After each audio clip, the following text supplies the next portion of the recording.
വയനാട് കൽപ്പറ്റയിൽ പോലീസ് കസ്റ്റഡിയിൽ ആദിവാസി യുവാവിനെ തൂങ്ങി മരിച്ച നിലയിൽ കണ്ടെത്തി. അമ്പലവയൽ നെല്ലാറച്ചാൽ സ്വദേശി ഗോകുലാണ് കൽപ്പറ്റ സ്റ്റേഷനിലെ ശുചിമുറിയിൽ തൂങ്ങി മരിച്ചത്.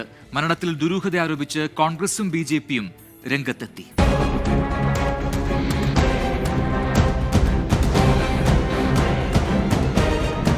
മൂപ്പൈനാട് സ്വദേശിയായ പ്രായപൂർത്തിയാകാത്ത ആദിവാസി പെൺകുട്ടിയെ കാണാനില്ലെന്ന പരാതിയിലാണ് ഗോകുലിനെ കൽപ്പറ്റ പോലീസ് കസ്റ്റഡിയിലെടുക്കുന്നത്.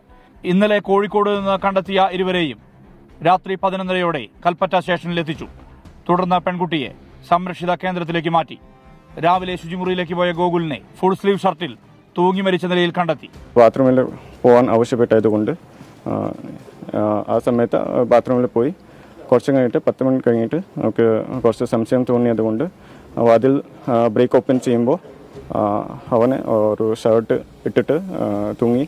ഏതാനും ദിവസമായി ഗോകുലിനെ കാണാനില്ലായിരുന്നുവെന്ന ബന്ധുക്കൾ. കുറേയായി, ഒരാഴ്ച 2 ആഴ്ച ആയിരുന്നു. പിന്നെ മൊബൈൽ സ്വിച്ച് ഓഫ് ആയിരുന്നു. അവനെ വിളിച്ചിരുന്നു, സ്വിച്ച് ഓഫ് ആയിരുന്നു. സംഭവത്തിൽ പോലീസ് വീഴ്ച ആരോപിച്ച് കോൺഗ്രസും ബിജെപിയും രംഗത്തെത്തി. അന്വേഷണം നടക്കട്ടെയെന്ന് CPIM നേതൃത്വവും വ്യക്തമാക്കി. പോലീസിനെ സംബന്ധിച്ച് കയറൂരി വിട്ടതുകൊണ്ട് എന്താണ് സംഭവിച്ചത് എന്നുള്ളത് CCTV പരിശോധിക്കണം. അത് വീഴ്ച വന്നിട്ട് അതിൻ്റെ നടപടി വേണം. പോലീസിൻ്റെ കസ്റ്റഡിയിലിരിക്കെയാണ് പയ്യൻ മരിച്ചിട്ടുള്ളത്. പോലീസിൻ്റെ കസ്റ്റഡിയിൽ അങ്ങനെ വെക്കാൻ സാധിക്കില്ല. ഇവിടുത്തെ ബന്ധുക്കളെ അറിയിക്കണം, മറ്റ് ബന്ധപ്പെട്ട കാര്യങ്ങളെല്ലാം ചെയ്യേണ്ടതുണ്ട്. അതൊന്നും ഇവിടെ പ്രാഥമികമായിട്ട് ചെയ്തിട്ടില്ല എന്നുള്ളത് തന്നെയാണ് നമുക്ക് മനസ്സിലാകുന്നത്. വീഴ്ച എന്നൊക്കെ ഉള്ളത് അന്വേഷണത്തിന്റെ അടിസ്ഥാനത്തിലേ പറയാൻ വേണ്ടി സാധിക്കും. നിയമപരമായ നടപടിക്രമമായി മുന്നോട്ട് പോകുമെന്ന് പോലീസും വ്യക്തമാക്കി. 24 വയനാട്.